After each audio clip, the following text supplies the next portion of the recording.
साथियों नमस्कार, जय हिंद। आप सभी का एक बार फिर से स्वागत है छत्तीसगढ़ लोक सेवा आयोग की मुख्य परीक्षा की तैयारी कराने वाले इस सीरीज में हम पढ़ रहे हैं छत्तीसगढ़ लोक सेवा आयोग के सामान्य अध्ययन 4 के प्रश्न पत्र 6 और भाग 2 अर्थात समाजशास्त्र को। समाजशास्त्र में आज के टॉपिक में मैं आप लोगों को पढ़ाने वाला हूँ समाजशास्त्र अध्ययन का महत्व एवं उसका अन्य विज्ञानों से संबंध। मेरा नाम है युगल किशोर और आप लोग मेरे साथ पिछली कक्षा में समाजशास्त्र का बेसिक मैंने आप लोगों को बताया था। पहला जो लेक्चर था अर्थ परिभाषा, उसकी प्रकृति वगैरह, है ना। तो वहाँ से आप लोग होकर आ चुके हैं और आज हम इस दूसरे लेक्चर पर हैं जहाँ मैं आप लोगों को बता रहा हूँ कि समाजशास्त्र अध्ययन का महत्व क्या होता है, इसे पढ़ना ज़रूरी क्यों है, what are the importance of sociology studies. ठीक है ना। तो चलिए बढ़ते हैं सीधे लेक्चर में और समझते हैं क्या है। तो यहाँ पर आप लोगों को दिखाई दे रहा है समाजशास्त्र अध्ययन का महत्व, जो मैंने लिखा हुआ है टॉपिक। इस टॉपिक के अंदर देखते हैं समाजशास्त्र अध्ययन का महत्व। सबसे पहला है समाजशास्त्र समाज का वैज्ञानिक अध्ययन करता है। दूसरा, समाजशास्त्र व्यक्ति के विकास में संस्थाओं के स्थान का अध्ययन करता है। तीसरा, समाज संबंधी ज्ञान तथा उसके आयोजन के लिए समाजशास्त्र अनिवार्य है। चौथा, सामाजिक समस्याओं को हल करने के लिए समाजशास्त्र बहुत महत्वपूर्ण है। पांचवा, समाजशास्त्र ने मनुष्य के वास्तविक महत्व तथा उसके सम्मान की ओर हमारा ध्यान आकृष्ट किया हुआ है। इसके बाद फिर छठवां देखें तो छठवां क्या लिखते हैं कि अपराध आदि के संदर्भ में समाजशास्त्र ने हमारा दृष्टिकोण क्या किया है, बदल दिया है। उसके बाद देखें तो मानव संस्कृति को समृद्ध बनाने में बड़ा योग किसने दिया हुआ है, समाजशास्त्र ने दिया हुआ है। समाजशास्त्र अंतर्राष्ट्रीय समस्याओं के समाधान में अति महत्वपूर्ण है। समाजशास्त्र शिक्षा के विषय के रूप में समाजशास्त्र उपयोगी है। और अंतिम है व्यावसायिक रूप में समाजशास्त्र का महत्व। अब यहाँ पर आप लोगों को मैंने एक क्रिस्प दिया हुआ है, ये इसके हेडिंग है ना। इस हेडिंग का आप लोगों को एक्सप्लेन्ड पीडीएफ आपको हमारे जो एकेडमी के लर्निंग ऐप है ना, एकेडमी ऐप जो है हमारा, इस एकेडमी ऐप के आपको अंदर से आपको सारा मटेरियल पूरा डिटेल में मिल जाएगा। अब इसको डिटेल में क्यों जानना है, क्योंकि प्रश्न देखिए, मैं आपको प्रश्न का पैटर्न बताता हूँ। प्रश्न का पैटर्न क्या है इसको समझिए। आपको प्रश्न आ गया कि समाजशास्त्र अध्ययन का महत्व बताइए। सपोज अगर ये आता है 2 नंबर में, तो आप केवल लिखेंगे इसके टॉपिक 1 2 3 4 5, ठीक है ना। केवल आप इसके हेडिंग्स को लिखेंगे। अगर ये 4 मार्क्स में आ रहा है, मतलब 60 वर्ड्स का आ रहा है, तो आप इसके किसी भी 4 टॉपिक को उठाएंगे और इसको एक्सप्लेन करेंगे। कितना, 2-2 लाइन, 2-2 लाइन में एक्सप्लेन करेंगे। या तो फिर आप चाहें तो 4 नंबर का क्वेश्चन है तो आप इसके 8 टॉपिक, 8 इसके जो हेडिंग है ना, 8 हेडिंग आप हूबहू इसको सेम टू सेम कॉपी कर सकते हैं अपने आंसर शीट के अंदर। अगर यही प्रश्न आप लोगों को 8 नंबर में पूछता है, अर्थात अगर 100 शब्द में पूछ रहा है, तो आई विल सजेस्ट यू कि आप इसमें से कोई भी 5 टॉपिक उठाइए। 5 टॉपिक उठाकर उसको 2-2 लाइन एक्सप्लेन करते चलें, 2-2 लाइन एक्सप्लेन करते चलें। एक्सप्लेनेशन आप लोगों को 2-2 लाइन कर देना है। तो ये चूंकि ये 8 मार्क्स का आपको मिल गया, आपको 100 शब्द में लिखना है, 2-2 लाइन लिखेंगे। एक लाइन में 8 शब्द आते हैं, 2-2 लाइन 16 शब्द हो गया, है ना। 16 पंचे 80, लगभग आपको 100 शब्द 8 नंबर के उसमें 5 पॉइंट अगर लिखते हैं तो हो जाता है। लेकिन वहीं अगर आप 10 मार्क्स का अगर आप क्वेश्चन देखें, अगर ये 10 मार्क्स में आ रहा है, तो आपको क्या करना है कि आप सारे पॉइंट्स में से जितने भी पॉइंट्स हैं, यहाँ आप लोगों को 10 पॉइंट दिया हुआ है, इन 10 पॉइंट के साथ और भी कुछ एक्स्ट्रा पॉइंट मैं एड ऑन में बता दूंगा, है ना।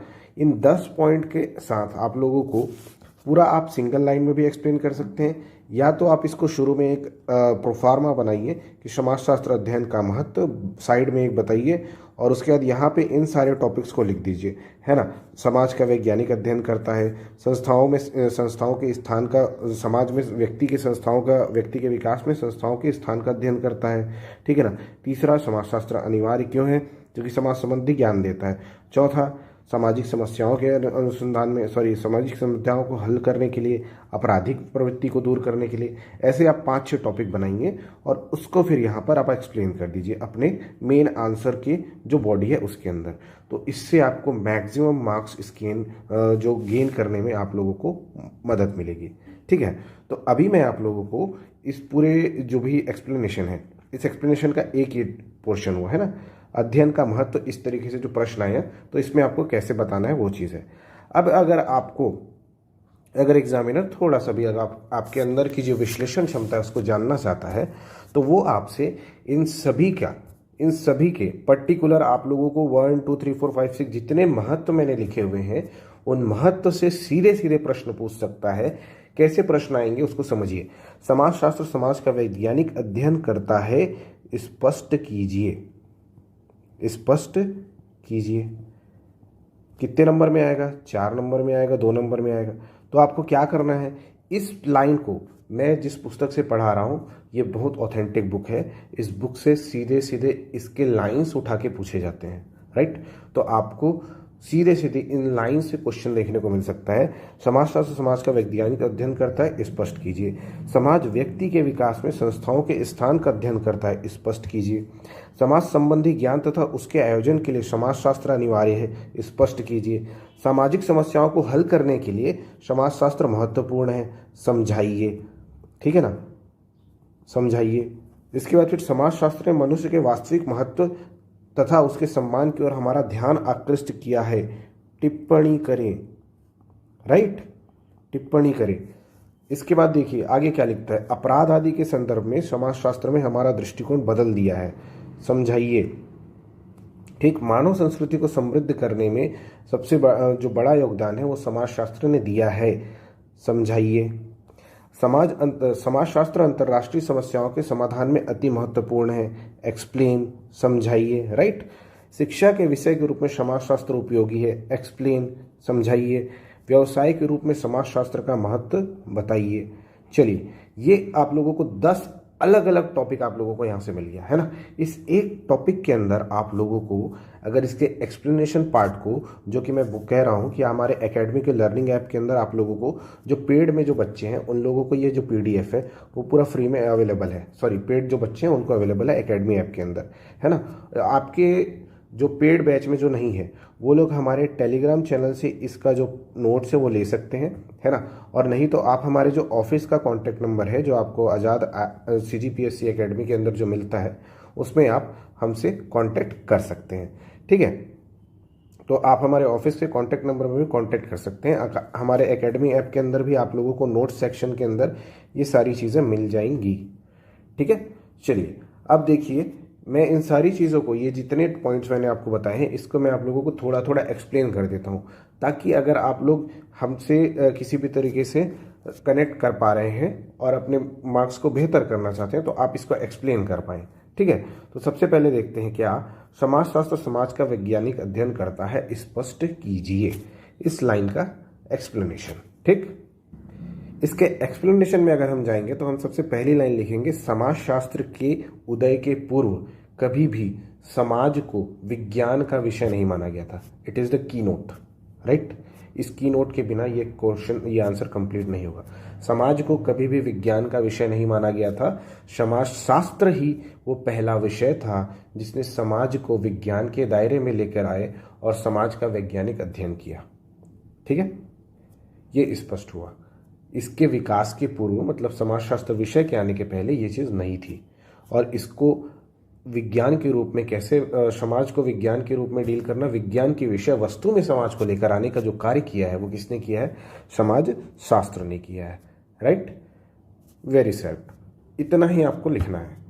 नंबर थोड़ा बड़ा हो तो आप PDF में जाके देख सकते हैं, वहाँ पे मैंने एक्सप्लेन में सारी चीज़ें रखी हुई हैं। समाजशास्त्र व्यक्ति के विकास में संस्थाओं के स्थान का अध्ययन करता है। व्यक्ति एक सोल एंटिटी है, आप एक स्वयं में एक स्थापित संस्था है, ठीक है ना। अब व्यक्ति के विकास, अब आपके पर्सनल ग्रोथ में संस्थाओं के स्थान, संस्था मतलब कौन कौन से स्थान, समाजशास्त्र के अंदर जो संस्थाएं हैं उन संस्थाओं में जो सबसे पहला व्यक्ति जिस संस्था से जुड़ता है उस जगह का नाम है अपना घर, उसका परिवार। परिवार समाज में एक संस्था की श्रेणी में देखा जाता है, ठीक है।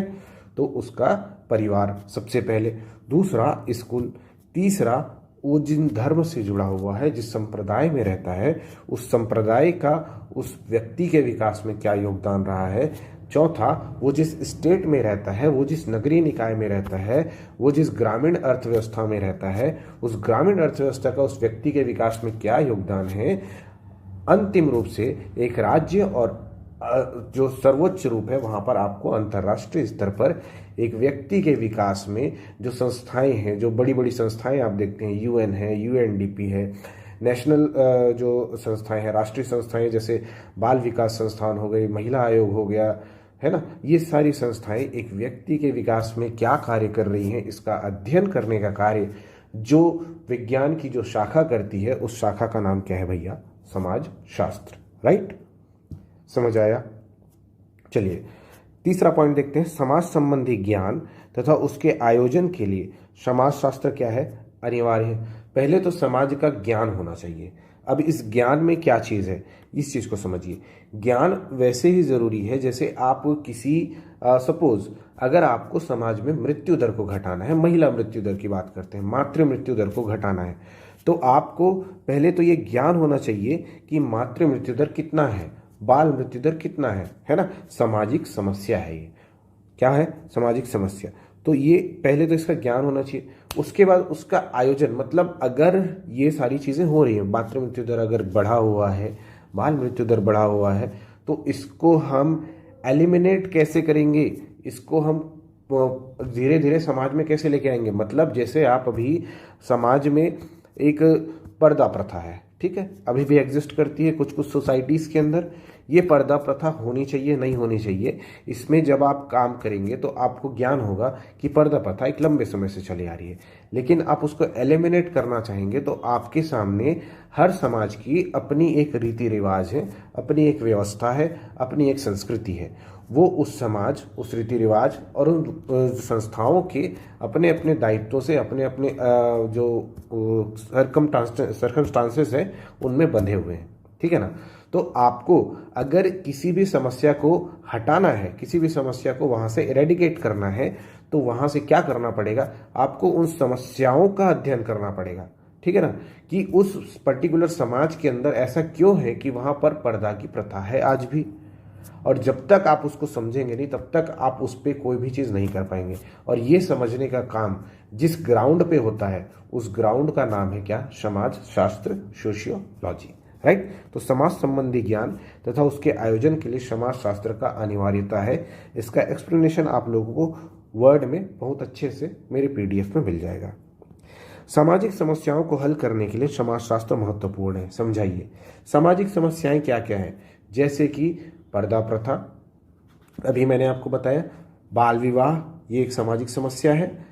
इसके साथ साथ सती प्रथा, हमने एक समय के साथ देखा कि ये सामाजिक प्रथा के रूप में चली जा रही थी, है ना। तो ये समस्याएं हैं, गरीबी है, बेरोजगारी है, भुखमरी है, दीज आर सोशल इश्यूज, है ना। हमारे पास पीने का अच्छा पानी नहीं है, हमारे पास सांस लेने के लिए अच्छी हवा नहीं है, हमारे पास कंटिन्यूअस 24 आवर बिजली नहीं है। ये सामाजिक समस्याएं हैं, ठीक है। समाज में ऊंच नीच का भाव आज भी है, कल भी था और आगे भी होगा कि नहीं होगा, इस चीज के लिए निर्णय करने का, इस चीज को स्टडी करके इस समस्या से बाहर निकलना कैसे है, तो ये कहाँ से पॉसिबल हो पाएगा, ये कौन कर पाएगा? तो ये समाज शास्त्र ही कर पाएगा। समाज शास्त्र इस चीज को स्टडी करता है कि क्यों लोगों में अभी भी ये चीज है कि लोग आज भी, जो कुछ जनजाति समाज के अंदर आप देखते हैं कि जो क्या बोलते हैं, बच्चे जो होते हैं ना, तो उस समय पे वो केवल अपने घर में ही करते हैं, हॉस्पिटल में लेके नहीं जाते। क्यों नहीं जाते हैं? क्योंकि अपनी कुछ परंपराएं हैं, है ना। तो सामाजिक समस्याएं जो है, महिला मृत्यु दर, बाल मृत्यु दर, चाहे वो किसी भी प्रकार का शोषण हो, उसके लिए आपको स्टडी करने में कौन हेल्प करता है? समाज शास्त्र हेल्प करता है। समझाने के उद्देश्य से समझा रहा हूँ, लिखने के उद्देश्य से आप लोगों के लिए अलग से एक मटेरियल तैयार है, बार बार कह रहा हूँ, ठीक। समाजशास्त्र ने मनुष्य के विकास, अगला जो टॉपिक है, समाजशास्त्र ने मनुष्य के वास्तविक महत्व तथा उसके सम्मान की ओर हमारा ध्यान आकृष्ट किया है। क्या चीज है जो सोशियोलॉजी को ऐसा करने पे मजबूर करता है? पहला यहाँ पे अपने टॉपिक देखा, व्यक्ति के विकास।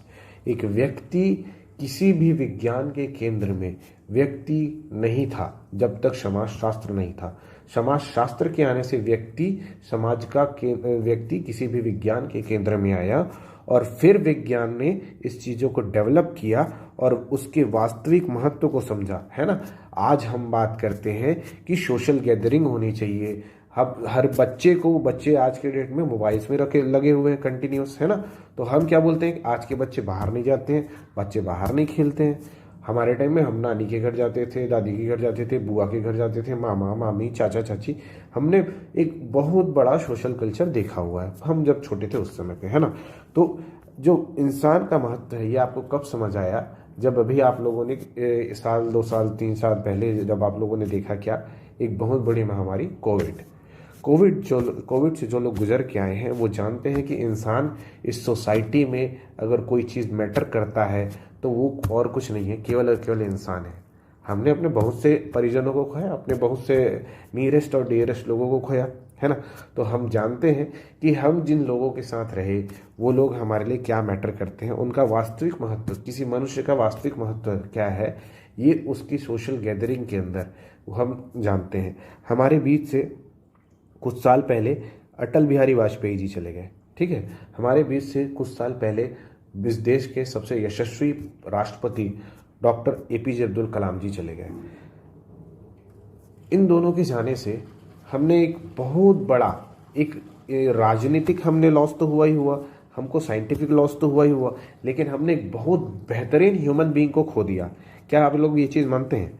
ये दोनों लोग भारत ही नहीं पूरे विश्व में विख्यात थे अपनी बेहतरीन प्रेजेंस के लिए। इनका जो सोशल कनेक्ट था वो भारत की किसी भी और ही स्टारडम को टच करने से ज़्यादा है ना। ये लोग अपने स्टारडम के उस लेवल पे टच किए जहाँ पे पूरी दुनिया इनकी फैन थी। ये सब लल्लू पंजू जो हीरो आप लोग देखते हैं इनको तो मैं कुछ भी नहीं मानता हूँ। इन दोनों के स्टारडम के पीछे अटल जी हैं और कलाम जी हैं। ये दोनों का स्टारडम अपने आप में पूरी दुनिया में लोग कनेक्ट करते थे इनसे, राइट। तो उनका वास्तविक महत्व, समाज के अंदर किसी व्यक्ति का महत्व क्या है, ये हमको कौन सिखाया है? समाज शास्त्र सिखाया है, ठीक है। एक्सप्लेन PDF में लिखने वाला चीज़ एक्सप्लेन, ठीक है। इसके बाद फिर अपराध आदि के संदर्भ में समाज शास्त्र ने हमारा दृष्टिकोण बदल दिया है।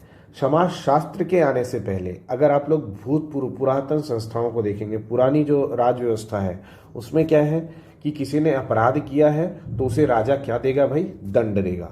राजा क्या देगा? दंड देगा। जो प्रशासक है, जो एम्परर है, वो किसी अपराधी को क्या दे रहा है? दंड दे रहा है। उसको सुधार के लिए कोई समय नहीं दिया जा रहा है। अनटिल एंड अनलेस अगर वो राज परिवार का सदस्य नहीं है, अगर वो किसी एलिट क्लास को बिलोंग नहीं करता है तो उसे सुधार का कोई प्रावधान नहीं था। लेकिन समाज शास्त्र के आने से इस दंड को आप लोगों को क्या देखने को मिलता है? सुधार गृह। इस दंड में आप लोगों को क्या देखने को मिला? सुधार। और आज आप लोग देखते हैं कि जेल जो है, आप लोग कभी जाएं जेल तो जेल के मेन गेट पे लिखेंगे, दिखा मिलेगा क्या? बंदी सुधार गृह। क्या लिखेगा? बंदी सुधार गृह। बंदी सुधार गृह आप लोगों का क्या है भाई? समाज में जो अपराधी तत्व है वो अपराधी किसी न किसी अपनी सामाजिक समस्याओं के कारण ही अपराध में संलिप्त हुए हैं, ये चीज़ मानते हैं। तो उनको अब हमको करेक्ट करना है। तो करेक्ट कैसे करेंगे? हमने उनको बंदी सुधार गृह के रूप में देखा है। अब समाजशास्त्र के आने से ही ये चीज़ हुआ कि जो जेल हुए उनको हमने बंदी सुधार गृह में कन्वर्ट किया और अब हम वहाँ पर बंदियों के सुधार के लिए कार्य करते हैं। तो अब आप लोगों को क्या दिखेगा कि जो अपराध किए हैं, जो मतलब नॉर्मल अपराध किए हुए लोग हैं, उन लोगों को सुधार किया जाता है।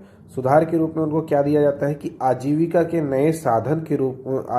नए साधन उनको सिखाए जाते हैं, है ना। किसी को कभी जेल वेल जाओ तो गार्डनिंग वगैरह देखना, गार्डनिंग कौन करता है वहाँ पे? जो लोग अपराधी लोग हैं वही लोग करते रहते हैं। वहाँ पे कुछ मतलब क्राफ्ट मेकिंग का काम होता रहता है। क्राफ्ट मेकिंग वगैरह देखेंगे तो आप लोग जेल के अंदर देखेंगे। तो ये कैसे हुआ? जब हमने जेल को जेल नहीं मान के उसको सुधार गृह के रूप में कन्वर्ट किया। हम इंसान को धीरे धीरे सुधारना चाह रहे हैं। उसको आजीविका का साधन नहीं था, इसीलिए वो किसी न किसी अपराध में लिप्त हुआ है। ये हमने पहले माना, समाज की समस्या मानी कि समाज में ये समस्या है कि बेरोजगारी है, लोगों के पास काम नहीं है, इसीलिए वो अपराध में संलिप्त हो रहे हैं। और तभी हमने इस चीज़ को डेवलप किया कि जो सुधार गृह है, जो जेल है, वहाँ पे हमें आजीविका के रूप में भी कार्य करना चाहिए। आजीविका के रूप में वहाँ पे हमको कुछ हमको चलाना चाहिए प्रोग्राम। तो इसी के रूप में आपको क्या देखने को मिला, फिर जेल जो किस में कन्वर्ट हुए हैं, बंदी सुधार गृह में कन्वर्ट हुए हैं। ठीक है। इसके बाद देखिए, मानव संस्कृति को समृद्ध बनाने में सबसे बड़ा योगदान किसका है, समाजशास्त्र का है। इतने देर से मैं समझाते आ रहा हूं, ये वही चीज है। ठीक, समाजशास्त्र अंतर्राष्ट्रीय समस्याओं के समाधान में अति महत्वपूर्ण है। अंतर्राष्ट्रीय समस्या मैंने पिछली क्लास में बताया था कि जो अभी वर्तमान में सबसे बड़ी अंतर्राष्ट्रीय समस्या है वो क्या है भाई, शरणार्थी समस्या। शरणार्थी समस्या अभी पूरे दुनिया में एकदम हावी हो गया है ना। तो इस समस्या को डील कैसे करें, क्या कारण है। तो समाजशास्त्र के जब आप अध्ययन पद्धति के अंदर जाएंगे, बहुत अंदर जब जाएंगे, तो आप समझेंगे कि कोई भी देश लड़ क्यों रहा है, अपनी ईगो के लिए लड़ रहा है या फिर अपनी किसी पर्सनल चीज के लिए लड़ रहा है ना। जैसे यूक्रेन रूस वॉर हो रहा है, क्यों हो रहा है किसी को नहीं पता, बस लड़ रहे हैं तो लड़ रहे हैं। लेकिन यूक्रेन ने क्या बोला कि हम जाएंगे कहाँ, नाटो के साथ, है ना, हम जाएंगे नाटो मेंबर्स के साथ। नाटो मेंबर्स ने उसको उकसाया, यूक्रेन वहां गया और आज कंटिन्यू युद्ध हो रहा है ना। अंटिल एंड अनलेस, जब तक स्टॉप नहीं होता तब तक चलते ही रहेगा। तो उससे क्या हो रहा है, जो वहां रहने वाले लोग हैं उनको तो प्रॉब्लम हो रही ना भाई। अब वो एक जगह से दूसरी जगह दर दर भटकने को वो हो गए हैं, प्रॉब्लम मतलब मजबूर हो गए हैं। अब वो दर दर भटक रहे हैं, उनका जो लाइवलीहुड का जो सोर्स था पर्टिकुलर यूक्रेन में, चाहे रूस में, किसी भी जगह पे अफेक्टेड एरिया में, वो जो भी, चाहे वो ग्रोसरी शॉप चला रहे हो, चाहे वो मोची का काम कर रहा हो, चाहे वो बड़ा बिजनेसमैन हो, आज के डेट में वो वहां से हट चुका है। तो वो जिस जगह पे जा रहा है उस जगह पे उसको सारी चीजें वापस से क्रिएट करने में समय लगेगा। और अगर वो अपनी जीवन की अपेक्षाओं को पूरा नहीं कर पाएगा, अपनी उम्मीदों को पूरा नहीं कर पाएगा, वापस से रीस्टार्ट नहीं कर पाएगा, तो वो नो डाउट ये जो रिफ्यूजीज हैं, ये रिफ्यूजीज किसी न किसी गलत जो कदम है, जो गलत आपराधिक कदम है, उसकी ओर बढ़ जाएंगे। किसी से लूट मार करेंगे, किसी की डकैती डालेंगे, किसी के यहाँ चोरी करेंगे। क्यों करेंगे? क्योंकि उन्होंने एक अच्छे लाइफस्टाइल को पूरा गंवा दिया है। और ये जो शरणार्थी समस्या है, जो शरणार्थी बने हैं, तो वो उनकी समस्या, वो उनकी जो जीवन जो स्तर था, उस जीवन स्तर को वो खो चुके हैं और वो उसे वापस पाना चाहते हैं, है ना। तो काम मिल गया तो अच्छा, काम नहीं मिला वैसे भी, अब देखो हमारे यहाँ पे हम जैसे इंडियन है ना, हम कोशिश करते हैं कि हम पाकिस्तानी लोग हो चाहे चाइनीज लोग हो, हम उनको अपने गवर्नमेंट ऑर्गेनाइजेशन के अंदर रखें ही ना, है ना, कोशिश करते हैं हमेशा। और क्यों करते हैं? क्योंकि ये लोग हमारे यहाँ आके क्या करेंगे, पूरा तहस नहस कर देंगे सब चीज को, है ना। तो तहस नहस करने से बढ़िया है ना कि दुनिया में जो समस्या है उसको समझो। सोशियोलॉजी ये चीज सिखाता है कि आप किसी दुनिया की समस्या को समझो, उस दुनिया में अगर कोई समस्या चल रही है तो उसको वहीं के वहीं सॉर्ट आउट करो ना। अगर आप श्रीलंका को हेल्प नहीं करेंगे, अगर आप अफगानिस्तान को हेल्प नहीं करेंगे, अगर आप बांग्लादेश को हेल्प नहीं करेंगे, तो क्या होगा, वहां पे लाइव जो क्या बोलते हैं, जो ह्यूमन इंडेक्स वाला जो कल्चर है ना, जो वहां पे जीवन जीने की जो स्तर है वो गिरते जाएगा। और व्यक्ति एक अच्छे जीवन की आस में किधर देखेगा, अपने पड़ोसी की ओर। पड़ोसी कौन है भाई? इंडिया है। तो अफगानिस्तान से लोग कहाँ आएंगे? इंडिया आएंगे। श्रीलंका से लोग कहाँ आएंगे? इंडिया आएंगे। अब बांग्लादेश से लोग कहाँ आएंगे? इंडिया आएंगे। अभी अभी आप लोगों ने कुछ समय पहले सुना होगा कि म्यांमार से कुछ लोग इंडिया आ गए थे, वियतनाम से कुछ लोग इंडिया आ रहे हैं, है ना। क्यों आ रहे हैं? What is the reason?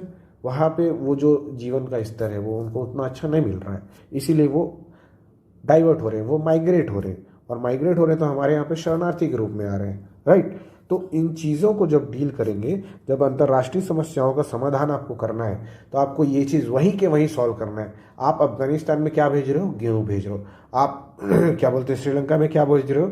जो श्रीलंका में इन्फ्लेशन कम हो इसके लिए आप क्या कर रहे हैं?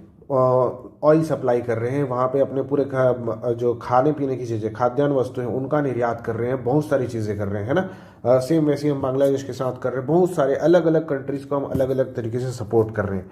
क्यों कर रहे हैं? क्योंकि हम जिस समाज की समस्या, हम उसी समाज में जाके वहाँ पे समाधान कर रहे हैं। दिस इज द मतलब कि जो बेसिक मोस्ट इंपॉर्टेंट थिंग है ना, जो सोशियोलॉजी का सबसे बड़ा चीज़ है, जिस समाज की समस्या है ना, वो उस समाज में जाके सॉल्व की जाती है। ऐसा नहीं कि इस समाज को घसीट के आप पूरे अंतर्राष्ट्रीय बाजार में लेके आए और उसके बाद उसको सॉल्व करें। जिस जगह पे जो प्रॉब्लम है उसको उसी जगह पे सॉल्व किया जाना चाहिए। ये आपको समाज शास्त्र सिखाता है, ठीक है। इसके बाद शिक्षा, ये गलत लिखा है बेटा, इसको सही कर लेना, ये शिक्षा ऐसा होता है, ठीक है ना, टाइपिंग मिस्टेक हो गया। शिक्षा के विषय के रूप में समाजशास्त्र उपयोगी है। शिक्षा आप लोग जो कर रहे हैं, है ना, ये समाज शास्त्र ही है जो आप लोगों के अंदर क्या क्या लेके आता है, सहयोग की भावना लेकर आता है, आप लोगों के अंदर कंपटीशन की भावना लेकर आता है, आप लोगों के अंदर एक दूसरे के साथ कोऑर्डिनेट समन्वय की भावना लेकर आता है ना। तो ये कैसे आता है, आप लोग एक दूसरे से बैठ के बात करते हैं, अलग अलग जो मतलब कि अलग अलग क्लास से बिलोंग करने के बाद, अलग अलग कास्ट से बिलोंग करने के बाद, अलग अलग जो कल्चर से बिलोंग करने के बावजूद भी आप सब एक साथ बैठते हैं। क्यों बैठते हैं, क्योंकि ये शिक्षा है ना, ये समाजशास्त्र जो है, जो समाजशास्त्र है, इसको शिक्षा के अंदर लेके आ गया। समाजीकरण, समाजीकरण की प्रक्रिया का जो दूसरा चरण है, जैसे मैंने बताया, सबसे पहले परिवार, उसके बाद क्या है, स्कूल है आपका। तो स्कूल आप जब आते हैं तो स्कूल में आप क्या करते हैं, इन्हीं सारी चीज़ों को डील करते हैं। पहले आप लोग देखे होंगे कि स्कूल्स का कल्चर उतना नहीं था, है ना। आप लोगों के पास गुरुकुल की व्यवस्था थी। गुरुकुल की व्यवस्था क्या थी, केवल और केवल कुछ विशेष वर्ग के लोग ही गुरुकुल में जा सकते थे, राजा वाजा के बच्चे लोग, है ना। लेकिन समाजशास्त्र ने क्या किया कि सबको पढ़ने का अधिकार है, सबको सब चीज का अधिकार है, सामाजिक न्याय हर किसी के साथ होना चाहिए। उसने क्या बोला कि एक ऐसा इंस्टीट्यूशनल प्लेस होना चाहिए जहां पर ये सारी चीजें सबको अवेलेबल हो। तो फिर क्या हुआ, आप लोगों का स्कूल इस्टेब्लिश होना शुरू हुआ, है ना, ये सब हुआ। और ये स्कूल फिर आप लोगों को धीरे धीरे शिक्षा के रूप में शिक्षा दिए और धीरे धीरे आप बढ़ते गए। तो शिक्षा का एक विषय के रूप में समाजशास्त्र कैसे है, इंपॉर्टेंट है। फिर व्यवसाय के रूप में समाजशास्त्र का महत्व, अगर आप व्यवसाय के रूप में समाजशास्त्र का महत्व देखना चाहेंगे तो आप लोगों को बेहतरीन रूप से एक देखने को मिलता है, लेबर वेलफेयर ऑफिसर, श्रम कल्याण अधिकारी बोलते हैं, है ना, लेबर वेलफेयर ऑफिसर। चाहे आप ह्यूमन रिसोर्स ऑफिसर देख लें, चाहे आप किसी पर्सनल डिपार्टमेंट, मतलब हमारे पास इंडिया गवर्नमेंट के पास एक बहुत बढ़िया डिपार्टमेंट है ना, डिपार्टमेंट ऑफ पर्सनल बोल के, कार्मिक प्रशासन बोलते हैं। कार्मिक प्रशासन पूरा का पूरा आपकी पेंशन, आपकी आफ्टर रिटायरमेंट चीज़ें और आपकी जो ड्यूटी के दौरान जो आप लोग काम करते हैं, इन सारी चीज़ों को मैनेज करती है कार्मिक प्रशासन। केंद्रीय कार्मिक प्रशासन मंत्री अभी कौन है मुझे याद नहीं है, आप लोग कमेंट कीजिएगा, बताइएगा, ठीक है। जो अपराधियों में सुधार है, रोजगार कार्यालय है, बेरोजगारी बीमा योजना है, और ये सारी जितनी योजनाएं हैं, ये क्या है, व्यवसाय के रूप में समाजशास्त्र को स्थापित कर रहे हैं। समाज उन तक कैसे जा रहा है, समाज को हम कैसे डिजाइन कर रहे हैं, सामाजिक सुरक्षा प्लान कर रहे हैं, कैसे प्लान कर रहे हैं, आप कार्मिक मंत्रालय के माध्यम से आप पेंशन को प्लान कर रहे हैं, ठीक है ना। तो इस तरीके से व्यवसाय के रूप में समाजशास्त्र का एक अपना महत्व है। इन सारे पॉइंट्स को बताइए, एक्सप्लेन कीजिए, समझाइए, टिप्पणी कीजिए। इन सब को मैंने पीडीएफ के अंदर रखा हुआ है एक्सप्लेन्ड वे में। Please go and have a look on that, ठीक है। चलिए आगे देखते हैं समाजशास्त्र का अन्य विज्ञानों से संबंध। अन्य विज्ञानों से संबंध के रूप में यहाँ पर हम समाजशास्त्र के और जितने भी कॉमन प्रैक्टिस में जो साइंस है या फिर जो लॉजी है, उन सब के साथ हम इसको देखेंगे, है ना। साइंस ही शास्त्र के रूप में भी जाना जाता है, ठीक है ना, शास्त्र या साइंस मैंने कल बताया था। समाजशास्त्र और सबसे पहले हम देखेंगे समाजशास्त्र और इतिहास का क्या संबंध है या फिर क्या उनमें डिफरेंसेस हैं। समाजशास्त्र और राजनीति शास्त्र, कुछ लोग पॉलिटिकल साइंस बोलते हैं, पॉलिटिकल साइंस शास्त्र, राजनीति विज्ञान, ठीक है ना। समाजशास्त्र और एथिक्स का क्या वो संबंध है। समाजशास्त्र और मानव शास्त्र मतलब एंथ्रोपोलॉजी का क्या संबंध है। समाजशास्त्र और अर्थशास्त्र, इकोनॉमिक्स का क्या संबंध है। सोशियोलॉजी और भूगोल, है ना, भूगोल मतलब ज्योग्राफी। इसका समाजशास्त्र और सामाजिक मनोविज्ञान मतलब सोशल साइकोलॉजी का क्या यहाँ पे कनेक्ट है, वो हम समझेंगे। फिर हम समाजशास्त्र तथा विधि शास्त्र मतलब जो लीगल जो चीज़ें हैं उनके साथ क्या संबंध है, इसको समझेंगे। और फिर हम देखेंगे समाजशास्त्र और जीव विज्ञान का संबंध, या फिर यहाँ पे आप इसको पूरे जनरल साइंस समझ लीजिए, सामान्य विज्ञान के साथ क्या संबंध है वो समझ लीजिए, है ना। तो हम मैंने कुछ कुछ टॉपिक रखे हुए हैं। इसके अतिरिक्त आपके एग्जाम में और भी अलग अलग टॉपिक आए हैं, उनको भी आपको स्टडी कर लेना चाहिए। ये मैंने आपको यहाँ पर 1 2 3 4 और 5 और 9 सब्जेक्ट के साथ समाजशास्त्र का क्या संबंध है, ये चीज़ मैंने यहाँ पे रखा हुआ है ना। तो ये सारी चीज़ें आप लोगों को याद रख लेनी है, थोड़ा बहुत इसको याद रखें। ये आपसे ज़्यादा नहीं पूछा जाएगा। सबसे ज़्यादा जो पूछा गया है, एक तो मनोविज्ञान के साथ संबंध, एक मानव शास्त्र एंथ्रोपोलॉजी, है ना, एंथ्रोपोलॉजी के साथ संबंध, और एक जो साइकोलॉजी है उसके साथ संबंध क्या है। इन दो चीज़ों के बारे में बहुत ज़्यादा पूछा गया है, इन दोनों को बहुत अच्छे से देख लेना, है ना। और बाकी इन सबको मैं थोड़ा थोड़ा टच करता चल रहा हूँ ताकि आप लोगों को एक थोड़ा बहुत जो रफ आइडिया है वो रहे ताकि आप वहाँ पे लिख पाएँ, है ना, जो कि आप वहाँ पे लिख पाएँ। चलिए देखिए, सबसे पहले समझते हैं समाजशास्त्र और इतिहास का क्या संबंध है। देखिए इतिहास कैसा है, इतिहास में हम क्या पढ़ते हैं, जो पहले तो समाज में हम क्या पढ़ते हैं, समाजशास्त्र में हम क्या पढ़ते हैं, समाज के बारे में। कौन से समाज के बारे में, हम आधुनिक समाज के बारे में करते हैं। किसके बारे में, आधुनिक समाज के बारे में। और क्या पढ़ते हैं, इसके जो समकालीन जो समाज है, हम अब यहाँ पे इंडिया में है तो हम ब्रिटेन का कल्चर ऐसा है, यूएस का कल्चर ऐसा है ना, इस सब बारे में पढ़ते हैं। समकालीन समाज के बारे में हम स्टडी करते हैं।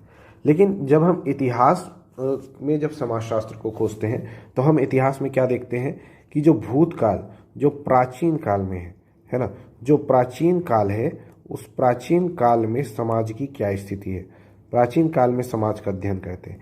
आप जैसे मौर्य साम्राज्य पढ़ते हैं तो मौर्य साम्राज्य में समाज की स्थिति कैसी है भाई, 7 अलग अलग वर्गों में बैठा हुआ है, मेगास्थनीज बोल रहे हैं, है ना। कैसे पता चला, आपने उस समय के समाज को अध्ययन किया। समाज में स्त्रियों की दशा कैसी है, कैसे पता चला, आपने समाज का अध्ययन किया। इतिहास में जाके समाज का अध्ययन किया, तब जाके आपको समाजशास्त्र और इतिहास का संबंध मिला, है ना। उस समय महिलाओं की स्थिति कैसी थी, उस समय शिक्षा की स्थिति कैसी थी, कैसे पता चला। आप इतिहास में गए और इतिहास में जाके आपने स्टडी किया। कैसे स्टडी किया, आज की चीज़ों को स्टैंडर्ड बनाया, एक मानक बनाया, उस मानक के आधार पे आप इतिहास में गए कि आज हमारे पास महिलाओं को शिक्षा की पूर्ण उपलब्धता है। लेकिन आज से 70 साल पहले, 100 साल पहले हमारे पास महिलाओं को, सेलेक्टेड महिलाओं के पास ये चीज़ सुविधा उपलब्ध थी।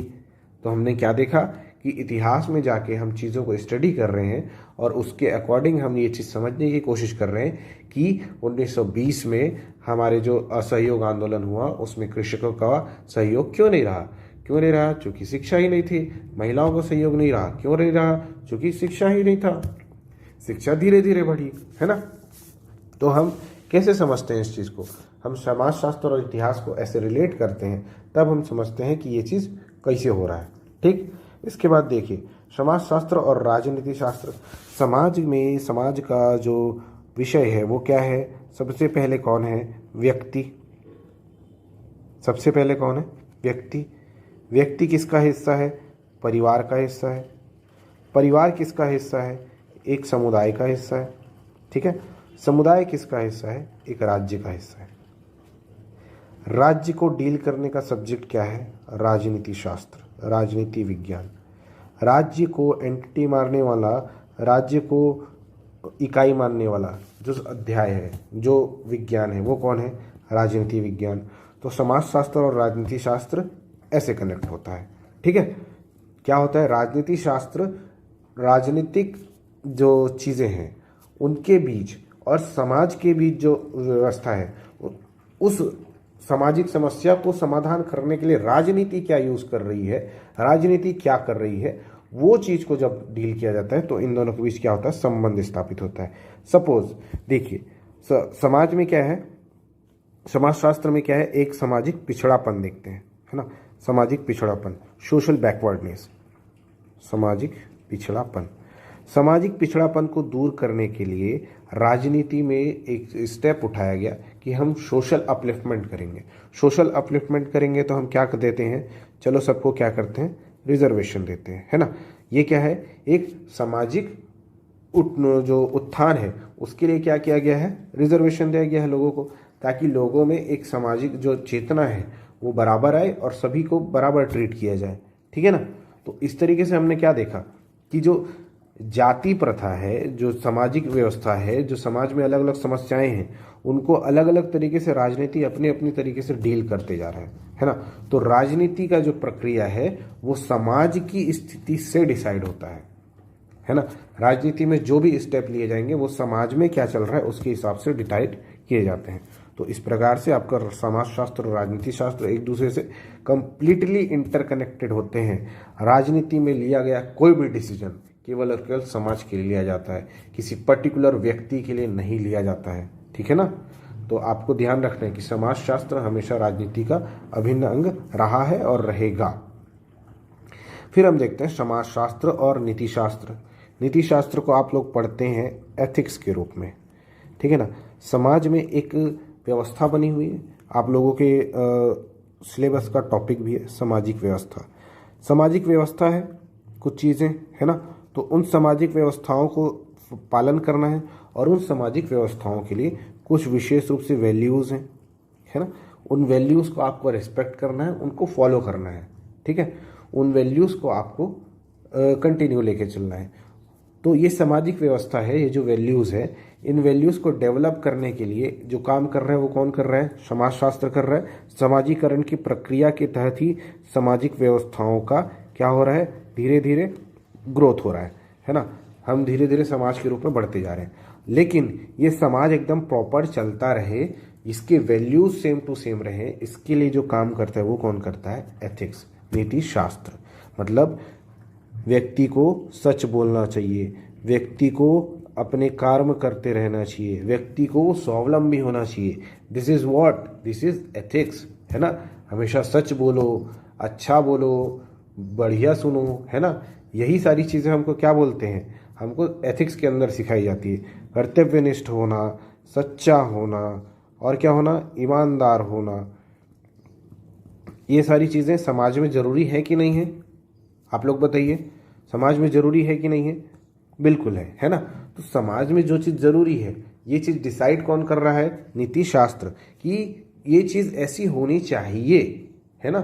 छोटों को बड़ों का रिस्पेक्ट करना चाहिए, टीचर को स्टूडेंट से बहुत सम्मान पूर्वक बात करनी चाहिए और स्टूडेंट को टीचर का सम्मान करना चाहिए, है ना। ये चीज़ नीति शास्त्र है। लेकिन ये इम्प्लीमेंट कहाँ पे होगी? समाज में होगी, संस्था में होगी, समुदाय में होगी। तो यही चीज़ है, समाजशास्त्र अपनी चीज़ों की वैल्यूज़ के लिए, अपने जो मानक स्तर प्राप्त करने के लिए जिस विज्ञान का यूज़ करता है, समाज अब शास्त्र मानक का प्रयोग करने के लिए, अपने मानक डिसाइड करने के लिए जिस विज्ञान पर आधारित है, जिस विज्ञान का प्रयोग करता है, वो क्या है? नीति शास्त्र है, ठीक है। इसके बाद आप देखें तो समाजशास्त्र और मानव शास्त्र। मानव शास्त्र क्या है? एंथ्रोपोलॉजी, एंथ्रोपोलॉजी, ठीक है ना। एंथ्रोपोलॉजी में क्या पढ़ते हैं हम लोग? मानव का विकास कैसे हुआ, मानव की सभ्यता कैसे बनी, मानव की संस्कृति कैसी थी। क्या पढ़ते हैं हम? एक तो उद्विकास पढ़ते हैं, है ना, इवॉल्व कैसे हुए। दूसरा हम क्या पढ़ते हैं इसमें? मानव की सभ्यता कैसी थी। फिर हम क्या पढ़ते हैं? मानव की संस्कृति कैसी थी, है ना। ये चीज़ हम पढ़ते हैं। और समाजशास्त्र में जो मानव है, उसी समाज का, ये जो समाजशास्त्र है, ये इसी मानव समाज की विकास, सभ्यता और संस्कृति, इन्हीं सब का क्या करता है भाई? अध्ययन करता है। आपके टॉपिक में तो ये सारी चीज़ें, सभ्यता का टॉपिक है, संस्कृति टॉपिक है, व्यक्तित्व का टॉपिक है, हर चीज़ टॉपिक है। तो इन दोनों में क्या है? मानव समूह क्या है? जो इंसान है, समाज हो चाहे मानव शास्त्र हो, दोनों में जो कॉमन चीज़ है वो क्या है भाई? मानव है ना। तो मानव के जो अध्ययन का जो विषय है वो क्या है? मानव शास्त्र है। मानव कैसे इवॉल्व हुआ, मानव की क्या सभ्यता रही, मानव की क्या संस्कृति रही, ये मानव शास्त्र डिसाइड करता है। लेकिन मानव की वर्तमान में के उसके बीच क्या कल्चर है, किस सभ्यता से चल रहा है, उनके बीच अभी क्या संस्कृति डेवलप हो रही है, ये सारी चीज़ें, जो समस्याएं हैं, जो उनमें जो डेवलपमेंट हो रहा है, इसको कौन बता रहा है आपको? समाज शास्त्र बता रहा है, ठीक है ना। चलिए इसके बाद देखते हैं क्या हम, इसके बाद देखते हैं समाजशास्त्र और अर्थशास्त्र। समाज में व्यक्ति हो चाहे संस्था हो चाहे कोई भी समाज का एक अंग हो, है ना, तो उसके संचालन के लिए व्यक्ति, संस्था, संगठन, सामाजिक व्यवस्था और क्या है भी समाज के अंदर और जितनी भी समस्याएं हैं ना, किसी भी चीज़ को संचालन करने के लिए, किसी भी चीज़ का संचालन करने के लिए, इसको एक नीति के अनुरूप ढालने के लिए हमको किसकी ज़रूरत है? अर्थ की ज़रूरत है ना। तो हम अर्थशास्त्र को समझते हैं यहाँ पे, ठीक है। तो अर्थशास्त्र क्या चीज़ है? जो अर्थ है उसका जो विज्ञान है, मतलब पैसे के लेन देन है, उसके बारे में जो समझ है वो क्या है? अर्थशास्त्र है। अर्थशास्त्र में हम क्या पढ़ते हैं? उत्पादन पढ़ते हैं, है ना। उत्पादन कैसे हो रहा है, वितरण कैसे हो रहा है, और इसका विनिमय कैसे हो रहा है ना। विनिमयन, विनिमय होता है, हाँ विनिमयन, ठीक है ना। विनिमयन कैसे हो रहा है, इस चीज़ को हम देखते हैं। तो ये सारी चीज़ें, उत्पादन, वितरण, विनिमय, इन सारी चीज़ों का जो सिद्धांत है वो किस में है? अर्थशास्त्र के अंदर है। लेकिन ये उत्पादन होने के बाद फिर ये किधर जा रहा है? व्यक्ति की ओर। वितरण किसको हो रहा है? व्यक्ति को हो रहा है। विनिमय कौन कर रहा है? व्यक्ति कर रहा है। तो ये जो सामान्य विषय जो होते हैं ना, इन दोनों में, जैसे इन दोनों से उत्पादन वितरण से ही आपको अलग अलग वर्ग का पता चलता है, अलग अलग जाति का पता चलता है ना। तो इन सभी का आर्थिक हित का आधार जो है, जो सहयोग है, जो संघर्ष है, वो किस पे डिपेंडेंट है? अर्थशास्त्र पे डिपेंडेंट है ना। और इसी अर्थशास्त्र के बाद जब हम अर्थशास्त्र को समझते हैं तो हम इसी अर्थशास्त्र से हम पहुंचते हैं कहाँ पे? समाज कैसे डेवलप हुआ, नगरीकरण की प्रक्रिया क्या रही, आर्थिक प्रगति, सोशल डेवलपमेंट कैसे हुआ, इकोनॉमिकल डेवलपमेंट कैसे हुआ, लेबर क्लासिफिकेशन कैसे हुआ, अनएम्प्लॉयमेंट को हमने कैसे एरेडिकेट किया, औद्योगिकीकरण मतलब इंडस्ट्रियलाइजेशन आने से क्या हुआ, है ना। कोई भी चीज़ आ रहा है तो उसका समाज पे क्या इम्पैक्ट पड़ रहा है, ये चीज़ हम किस में समझते हैं? समाजशास्त्र और अर्थशास्त्र के अध्ययन से समझते हैं। ठीक है। इसके बाद देखिए समाजशास्त्र और भूगोल। भौगोलिक पर्यावरण जो है वो समाज की क्या है? नींव है। जो समाज है वो किस पे डिपेंडेंट है? भौगोलिक पर्यावरण पे। सपोज अगर हम देखें हमारा उत्तर भारत है ना, हमारे यहाँ अगर हम उत्तर भारत को देखें तो उत्तर भारत में सभी क्या पहनते हैं? ढके हुए कपड़े। क्यों पहनते हैं भाई? ठंडी है। भूगोल कैसा है वहाँ का? ठंडा प्रदेश है। तो वहाँ पे अपने शरीर को बचाने के लिए ठंडा ठंडा एकदम पूरा हाथ पैर को लाद के रखे रहते हैं, ठीक है ना, मोटे मोटे कपड़ों से। लेकिन वहीं हम अगर दक्षिण भारत चल दें तो क्या है भैया? दक्षिण भारत का जो पहनावा है वो क्यों ऐसा है? वहाँ पे क्या पहनते हैं? लुंगी पहन के घूम दे रहे हैं, है ना। आप हमारे उपराष्ट्रपति महोदय को देख लीजिए, वो लुंगी पहन के संसद में ही आ जाते हैं, है ना। तो वो उनका कल्चर है। वो कैसे डेवलप हुआ है? वो समाज कैसे बना है? अपने भौगोलिक परिस्थितियों के कारण वो समाज ऐसा हुआ है कि वहाँ पर लोग ज़्यादातर केवल लुंगी और बनियान में घूम रहे हैं। लेकिन अगर हम उत्तर भारत में देखें, चाहे पूर्व भारत में देखें, क्या दिखाई दे रहा है कि जो लोग हैं वहाँ पे वो पूरे ढके हुए कपड़े पहन रहे हैं हमेशा, मतलब कि 24 आवर्स चाहे 365 दिन वो फुल स्लीव्स कपड़े पहन रहे हैं। उनको कोई शौक नहीं है मतलब कि बनियान में घूमने का। आप लोग देखे होंगे, है ना। अगर आप लोग में से कोई देखा हो कभी किसी कश्मीरी इंसान को बनियान में घूमते हुए तो मेरे को बताना, फोटो भेज देना, ठीक है ना। कमेंट सेक्शन में सब चीज़ होता है आजकल, तो बताना ये चीज़ होता होगा तो, ठीक है। तो ये सारा चीज़ तो अवेलेबल ही नहीं है। तो समाजशास्त्र, जो समाज कैसा चल रहा है वो कौन डिसाइड कर रहा है? भूगोल। छत्तीसगढ़ में कोई भी व्यंजन बन रहा है, उस व्यंजन का बेस जो मटेरियल होगा वो क्या होगा? आपका चावल होगा। क्यों चावल होगा? क्योंकि यहाँ पे चावल बन रहा है, चावल का उत्पादन सर्वाधिक है। तो यहाँ की समाज का जो बेस मटेरियल होगा वो क्या होगा ना? चावल होगा। इसकी जो संस्कृति है वो डेवलप किसके आसपास होगी? चावल के आसपास होगी। चावल के लिए एक निश्चित भौगोलिक वातावरण चाहिए, ये भूगोल का विषय आ गया, ठीक। उसकी कृषि के लिए क्या क्या चाहिए। वहीं अगर आप राजस्थान चले जाइए, राजस्थान में आपको जो संस्कृति दिखेगी वो किसकी दिखेगी? जौ की संस्कृति दिखेगी। जौ के हिसाब से सारी चीज़ें, जौ की रोटी, जौ का ये, जौ का वो, है ना, जौ है, बाजरा है, इन सब के बारे में वहाँ पर डिस्कस किया जाएगा। क्यों किया जाएगा? क्योंकि वहाँ की भूगोल का स्थिति क्या है भाई? भूगोल की स्थिति के हिसाब से वहाँ पे पानी कम है, ठीक है ना। पानी कम है भाई। अब पानी कम है तो वहाँ पे सबसे कम पानी में उगने वाले पौधे क्या हैं? ये सब हैं। अब इन सब के हिसाब से प्रकृति ने उनको नवाजा हुआ है। कम पानी है तो फिर भी उनके पास जो फसल है वो आ रही है, तो कम पानी में उगने वाली फसल का वो लोग भरपूर फ़ायदा उठा रहे हैं। उनकी संस्कृति उसके हिसाब से डेवलप हो रही है ना। सरसों की साग खाई जा रही पंजाब में। नीचे हम दक्षिण भारत में चले जाएं, इडली, उत्पम, नारियल पानी, चटनी, हर जगह पे नारियल चटनी, सांभर डाला जा रहा है। क्यों डाला जा रहा है? भूगोल ही वैसा है भाई कि उसको डेवलप, समाज ही वैसा डेवलप हो पाया, है ना। तो हम जो एक सांस्कृतिक विविधता देखते हैं ना, इस सांस्कृतिक विविधता के पीछे एक बहुत बड़ा कारण हमारे भूगोल का है। हमारा भूगोल ही हमको अलग अलग सांस्कृतिक विविधताएं प्रदान करता है, ठीक है। समझ आया? चलिए इसके बाद फिर नेक्स्ट देखते हैं समाजशास्त्र और सामाजिक मनोविज्ञान, सोशल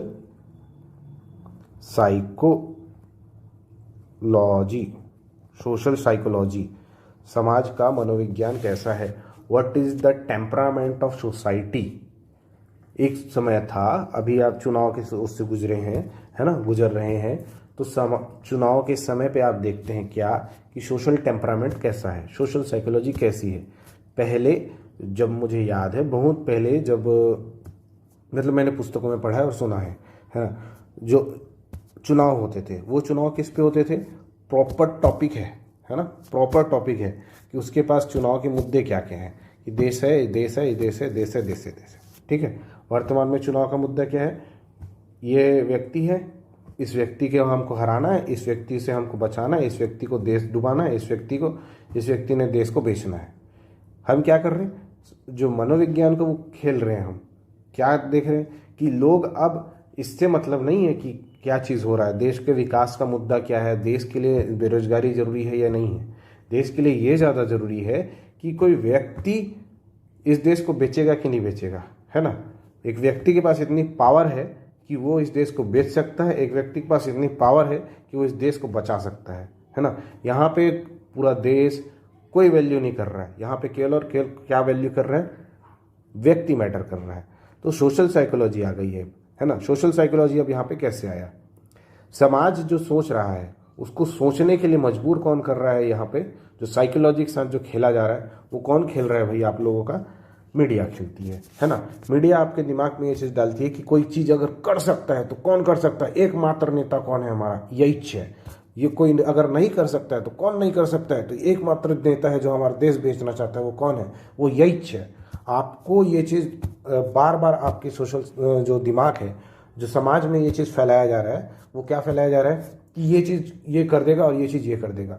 लेकिन आपको इस चीज़ के लिए अवेयर नहीं किया जाता है कि समाज की जो मेन चीज़ें हैं, जो समाज चलाने के लिए जो मेन चीज़ें हैं, वो कौन डेवलप करके दे रहा है, वो कैसे डेवलप हो रही है, वो समाज की संस्कृति से। मतलब कोई भी व्यक्ति किसी भी पद पर पहुंच जाए, वो आपके समाज का इम्पैक्ट नहीं कर सकता है अनटिल एंड अनलेस आप ना चाहें, ठीक है ना। तो ये चीज़ होता है, इसको और अच्छे से समझते हैं। जो सामाजिक मनोविज्ञान है वो मनुष्य को क्या मानता है, सामाजिक प्राणी मानता है, और उसकी सारी प्रक्रियाएं, जितनी भी एक्टिविटी जिसमें वो इन्वॉल्व है, उसका वो क्या करता है, स्टडी करता है। कौन, सामाजिक मनोविज्ञान, ठीक है ना। इसकी सारी किस चीज़ का स्टडी कर रहा है, प्रक्रियाओं का, एक्टिविटीज़ का। विशेष रूप से क्या बोल रहा है कि जो व्यक्ति है उसका मानसिक विकास हो रहा है कि नहीं हो रहा है, उसके समूह का विकास हो रहा है कि नहीं हो रहा है, इन सब का अध्ययन करने वाला जो शाखा है, जो वैज्ञानिक शाखा है, वो क्या है, सामाजिक मनोविज्ञान। और वैसे ही मानव स्वभाव और व्यवहार को जो समझने के लिए, है ना, सामाजिक विज्ञान को किस पे डिपेंड रहना पड़ेगा, समाज शास्त्र पे। क्यों डिपेंड रहना पड़ेगा, क्योंकि मनुष्य जिस समाज में रहता है उसकी संरचना और संस्कृति के बारे में जो जानकारी है वो कौन देगा, समाज शास्त्र देगा। तो समाज का मनोविज्ञान कैसा है, इसको बताने के लिए उसको 3 चीज़ों पर डिपेंडेंट रहना है। एक तो हो गया व्यक्ति पे, एक हो गया उसके समाज पे, एक हो गया उसकी संस्कृति पे, है ना। वो किस एनवायरनमेंट में पला बढ़ा है जिसके कारण उसकी सोच ऐसी है, उसका साइकोलॉजी ऐसा है। तो ये चीज़ आप लोगों को कहाँ से देखने को मिलेगा भाई, समाजशास्त्र और सामाजिक मनोविज्ञान दोनों एक दूसरे पे आके यहाँ पे अटक जाते हैं, है ना। समाजशास्त्र जो है वो सामाजिक मनोविज्ञान और सामाजिक विज्ञान समाजशास्त्र पे इसी तरीके से डिपेंडेंट है, ठीक है ना। समझ आया, ये बहुत शॉर्ट और क्रिस्प में था, अब इससे और ज़्यादा क्रिस्प पे नहीं किया जा सकता। अब आगे देखते हैं समाजशास्त्र और विधि शास्त्र। विधि शास्त्र मतलब क्या होता है भैया, कानून। कानून जानते हैं ना, कानून के वही हाथ जो लंबे हैं, तो ये वही कानून है। विधि शास्त्र कानून का विज्ञान है, साइंस ऑफ क्राइम क्राइम नहीं भाई, लॉ, है ना। तो कानून का विज्ञान है विधि शास्त्र। कानूनी नियमों का क्या किया जाता है, इसमें अध्ययन किया जा रहा है। कानूनी नियम जो बन रहे हैं कहाँ बन रहे हैं, संसद में बन रहे हैं, ठीक है ना। विधि शास्त्र और समाजशास्त्र जो है वो कहाँ पे कनेक्ट हो रहा है, वहाँ पे लेके जा रहा हूँ मैं। जो मनुष्य का व्यवहार जो नियमित होता है, जो नियमित, नियंत्रण एक चीज़ होती है और एक नियमन होती है ना। मनुष्य का व्यवहार नियंत्रित और नियमित होता है, ये कहाँ से होता है, आप लोगों के कानून से होता है, ठीक है ना। मनुष्य का व्यवहार, और मनुष्य को जो विज्ञान के दायरे में लेके आया वो कौन है भाई, समाजशास्त्र है। मैंने अपनी क्लास की स्टार्टिंग में ही बोला कि पहला जो विषय था जिसने समाज के केंद्र में, जिसने विज्ञान के केंद्र में समाज को लेके आया, वो कौन है भाई, समाजशास्त्र है। तो मनुष्य को कानून के दायरे में लेके आ रहा है कौन? समाज शास्त्र लेके आ रहा है ना। तो कानून, मनुष्य का व्यवहार जो है वो कानून द्वारा नियंत्रित और नियमित होता है। ठीक है, ये चीज़ समझ आए। और यही चीज़ जो मनुष्य है, ये मनुष्य कहाँ का व्यक्ति है? समाज का व्यक्ति है। समाज का अध्ययन किस में होता है? समाज शास्त्र में होता है। तो कानून के अध्ययन में समाज शास्त्री और विधि शास्त्री दोनों का दृष्टिकोण अलग अलग होगा, है ना। वकील उन कानूनों को क्या करेगा भाई? कानूनी रूप से देखेगा, है ना, उसका कानूनी इफेक्ट को देखेगा और उसकी कानूनी सारी चीज़ों को देखेगा। उसको इस बात से मतलब ही नहीं होता है कि जो नागरिक है उसका व्यवहार किस प्रकार है और किस सीमा तक उसका प्रभाव पड़ेगा। जैसे हमने क्या बनाया भैया? एमएसपी पे बिल बना दिया, है ना। एमएसपी पे बिल बना दिया। एमएसपी पे बिल बना के हमने क्या सोचा कि हमने क्या बनाया है? कानून बनाया है। कानून से क्या होगा? देश की तरक्की होगी। क्या होगी भाई? तरक्की होगी। लेकिन जिस समाज पे इसका इम्पैक्ट पड़ रहा है उस समाज ने क्या किया भाई? कृषक समाज ने इसका भरपूर विरोध कर दिया, है ना। और एमएसपी के पूरे bill cut cut cut cut cut cut हो गए ना, का समाप्त हो गए। तो समाजशास्त्र और विधि शास्त्र एक दूसरे पर नियंत्रण और नियमन का कार्य करते ही करते हैं, ठीक है ना। तो इसीलिए समाजशास्त्र और विधि शास्त्र एक दूसरे से कनेक्टेड हैं, ऐसा समझाते हैं। ठीक, फिर अंतिम जो टॉपिक है वो है समाजशास्त्र और जीव विज्ञान, या फिर जितने भी नेचुरल साइंस हैं उन सब के बारे में, ठीक है ना। जीव विज्ञान में क्या होता है? मनुष्य का जैविक विकास कैसा हुआ है, उसकी जो एनाटॉमी है, जो मतलब शरीर का जो शास्त्र है उसके बारे में, चाहे उसकी जो पर्टिकुलर कोई ह्यूमन बॉडी पार्ट कैसे काम कर रहा है, इन सब के बारे में किस में पढ़ते हैं भाई? हम जीव विज्ञान के अंदर पढ़ते हैं। इससे उसके शरीर का विकास कैसा हुआ, ये सारी चीज़ों के बारे में पढ़ा जाता है ना। अब समाजशास्त्र में क्या है? मानवीय अंतर्क्रियाओं और अंतर संबंधों का अध्ययन है ना। तो मनुष्य की सामाजिक प्रगति का जो ढंग है और जो उसकी सीमा है वो उसकी शारीरिक सामर्थ्यता के ऊपर डिपेंडेंट है। शारीरिक रूप से व्यक्ति सक्षम है, असक्षम है, समर्थ है कि नहीं है, ये चीज़ का ज्ञान किससे मिलेगा हमको? जीव विज्ञान से मिलेगा। आपके बॉडी के वाइटल्स डिसबैलेंस हो गए हैं, आपके बॉडी में विटामिन की डेफिशिएंसी है, आपकी इसकी डेफिशिएंसी है, उसकी डेफिशिएंसी, फलाना ढिमकाना। डॉक्टर लोग बोलते हैं ना, आपका ब्लड प्रेशर में ये बढ़ा हुआ है, शुगर बढ़ा हुआ है, पोटेशियम बढ़ा हुआ है, फलाना है, ठिकाना है। कैसे बता रहा है वो जीव विज्ञान का पढ़ा है, वो जीव विज्ञान का व्यक्ति है ना। तो वो बता रहा है। लेकिन अब आपके अंदर खून की कमी है और आप समाजशास्त्र में रक्तदान का एक पूरा अभियान चला रहे हो, है ना। समाज में एक रक्तदान का अभियान चला रहे हो, आप ही के अंदर खून का कमी है।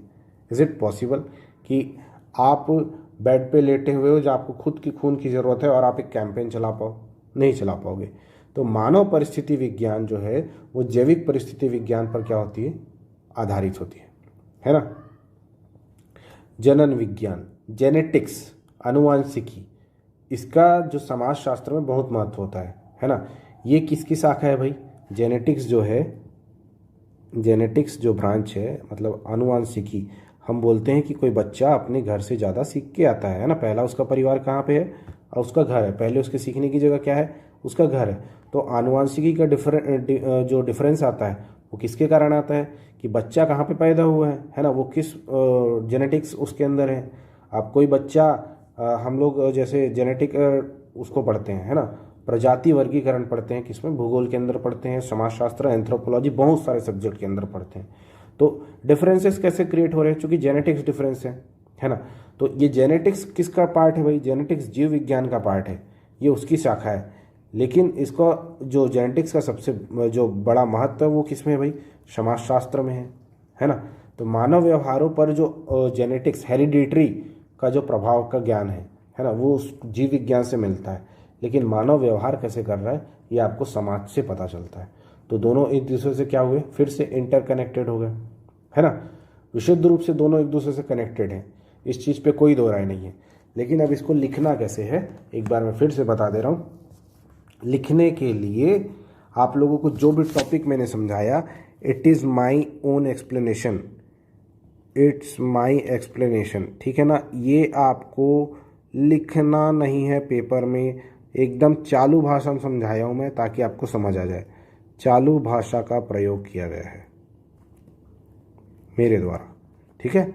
आप लोगों को इसके बजाय मैंने एक नोट्स प्रोवाइड किया है। नोट्स किस में है आप लोगों का, हमारे जो एकेडमी है इसके एप्लीकेशन में है, ठीक है ना, एप्लीकेशन में है। और ये एप्लीकेशन का लिंक कहाँ पे है, लिंक आप लोगों का कहाँ है, डिस्क्रिप्शन बॉक्स में है। डिस्क्रिप्शन बॉक्स कहाँ है, इसके जस्ट नीचे है, ठीक है ना। जो पेड बैच के बच्चे हैं उनको तो पेड में मिल ही जाता है। जो डिस्क्रिप्शन बॉक्स में जो लिंक है वहाँ से आप एप्लीकेशन डाउनलोड कीजिए, वहाँ से आप हमारा इसका पूरा डिटेल, पेपर में क्या लिखना है, paper return crisp study notes, ये आपको कहाँ मिलेगा, एप्लीकेशन में मिलेगा। तो प्लीज़ आप लोग एप्लीकेशन का डाउनलोड कर लीजिए और ज़्यादा से ज़्यादा अपने आप को पढ़ाई में इन्वॉल्व कीजिए, ठीक है। चलिए मिलेंगे अगली कक्षा में, अगले लेक्चर में, अगले किसी टॉपिक के साथ। तब तक के लिए धन्यवाद। जय हिंद।